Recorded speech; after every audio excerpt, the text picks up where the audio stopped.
Almost 3 years తర్వాత నేను మళ్ళీ నైకాలో షాప్ చేశాను. ఫుట్వేర్ పాడైపోయినాయి, ఆఫర్స్ ఉన్నాయని ఆర్డర్ చేశాను అనమాట. సో నాకు ఈ 3 కలిపి 951కి వచ్చాయి. 2 వచ్చేసి IYKYK if you know you know అని చెప్పి నైకా బ్రాండ్ నుంచి, ఇంకొకటి బాటా బ్రాండ్ నుంచి ఆర్డర్ చేశాను. ఈ వైట్ ఫ్లాట్స్ వచ్చేసి 200కి వచ్చాయి అండ్ ఈ పాయింటెడ్ టో మ్యూల్స్ వచ్చేసి 350కి వచ్చాయన్నమాట.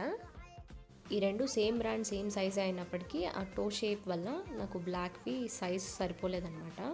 సో వాటిని రీప్లేస్ చేశాను 38 సైజ్కి. అండ్ ఇవి వచ్చేసి UK4 సైజ్లో బాటావి అనమాట. బాటావి అండ్ IYKYKలో వైట్వి, రెండు స్క్వేర్ షేప్ టోలో ఫ్లాట్సే. అండ్ ఆ రెండిట్లో సైజ్ కరెక్ట్గానే ఉంది, బట్ ఇవి మాత్రం పాయింటెడ్ టో అవ్వడంతో సైజ్ ఫిట్ అవ్వలేదన్నమాట. నెక్స్ట్ సైజ్ తీసుకోవాల్సి వచ్చింది. ఇన్ కేస్ మీరు కానీ ఇలా పాయింటెడ్ టో ఉన్న షూస్ తీసుకుంటుంటే నెక్స్ట్ సైజ్కి వెళ్ళండి. ఇప్పుడు నేను రిప్లేస్ పెట్టడం వల్ల 100 రూపీస్ ఎక్స్ట్రా అయినాయి. And thanks for watching.